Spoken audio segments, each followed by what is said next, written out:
From Grave to Cradle, a story about burying beetles. It begins with the funeral service. Burying beetles are gathered here as undertakers of the natural world. They remove the bodies of small creatures when they die. Where do they take them? Do they eat them? What was that part about a cradle in the title? Isn't this dead rat in a casket? The headstand waggle. He smells something stinky. Burying beetles are sensitive to the odors from decomposing bodies. These stinky odors lure them to the site of the deceased. If a male beetle arrives first, he is so excited he calls for a mate by doing a headstand waggle and releasing a pheromone to attract a female to his treasure that needs to be buried. Nicrophorus DEFODIENS. This is a male Nicrophorus DEFODIENS beetle I found near my home. I collected a dead rodent to use as bait to see if I could observe the behaviors other entomologists have documented about these beetles. Adding the carrion, or deceased animal, to the temporary habitat I set up for my beetle prompted him to do the headstand waggle. Buried treasure. When his female partner arrives, the pair face the monumental task of moving this treasure, the dead animal, to their future nursery in a secret subterranean location. They begin by finding a suitable substrate somewhere the soil is loose and easier to dig through. Crawling over and under the animal carcass that may weigh up to 300 times more than they do, they pull and push to move this dead weight to softer ground. Together they work very fast, concealing below ground in as few as 8 hours or less what will become a bassinet for their soon-to-be family additions. Once buried, this grave for the newly departed becomes an underground beetle condo for the hard-working couple. Sometimes, if the carcass is large, there are other beetle couples sharing in the process, and they form a sort of beetle housing cooperative where they all live together for a while. Next comes love and baby beetles. Once they complete their new underground home and they don't have to worry about a hungry scavenger stealing their cradle away from them, the beetle pair begin preparations for their new family additions. Turning the buried animal carcass into a nest-like ball or brood ball for their future offspring, they work together again as co-parents to prepare the carcass, removing feathers or fur and adding beetle secretions to keep bacteria and fungi from growing in it. When it's complete, it will look like this brood ball that my Nicrophorus DEFODIENS beetle made from the animal carcass I gave him.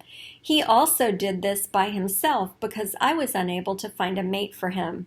I did let him go so he could try to find a mate on his own. Pool party. The female beetle creates a passageway in the underground chamber just above the brood ball or nest. She will lay her eggs along the walls of this tunnel and wait below with her mate for them to hatch. While they wait, the male and female create a pool in the brood ball, filling it with regurgitated fluid digested from the carcass.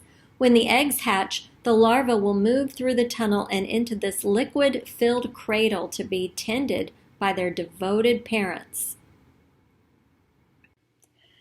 Sing me a lullaby.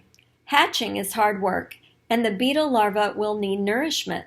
Once in the brood pool, their parents play them a lullaby. It's not to put them to sleep, but to get them to eat dinner. The parents can make musical sounds by stridulating. It's a bit like having a built-in violin. Then the parent sips fluid from the pool and transfers it to the mouths of the larvae as they rise towards the sound.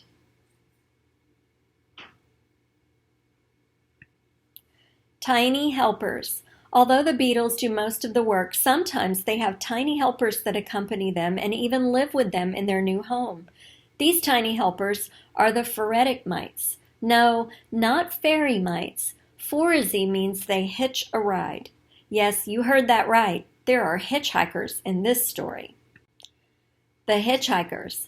These tiny hitchhikers ride on the burying beetles' bodies and help them because sometimes a sneaky fly will lay eggs on the body of the dead animal the beetles find before they can bury it. If the fly's eggs hatch first, they will eat and destroy the body or resource the beetle needs to use for its home, cradle, and food for its young. This is called competition. The mites help the beetle by eating those fly eggs before they hatch, so they don't ruin all the beetle's hard work. The beetles help the mites by giving them a ride to a free dinner. This is called mutualistic symbiosis. They work together and each of them benefits. And from cradle to grave. How does the story end? Well, the larvae eat and grow and crawl out of their brood ball cradle. They find a quiet place to pupate in the nearby soil and eventually emerge as adults in about 20 to 60 days, but sometimes longer depending on the species and environmental conditions. The adult beetles go off in search of a stinky smell, the scent of their future home. If they're lucky, they'll find a mate and a grave to call their own. Conservation. Burying beetles are important in ecosystems because they help recycle nutrients into the soil.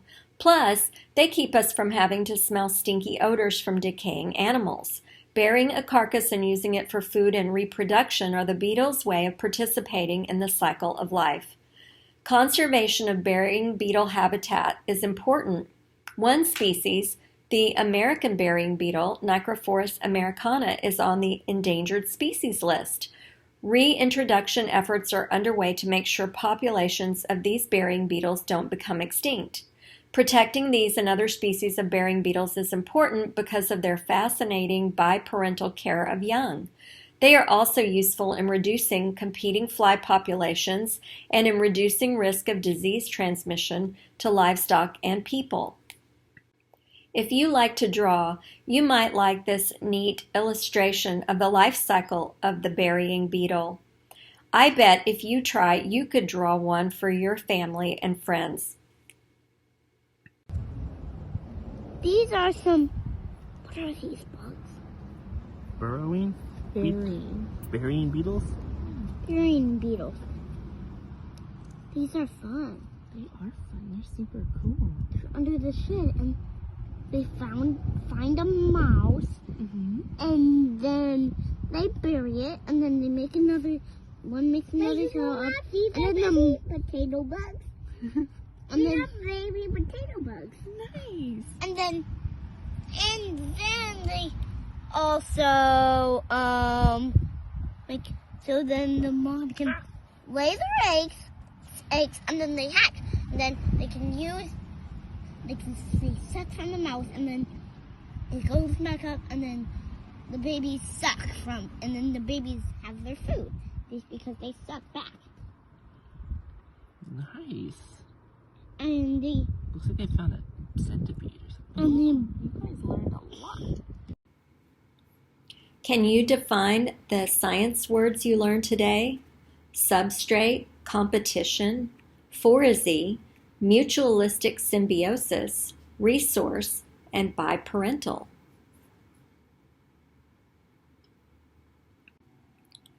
Here are 2 books you might want to check out and read about burying beetles.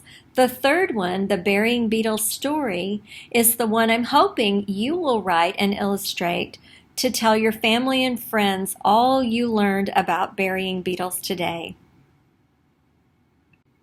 The end. Thank you for watching.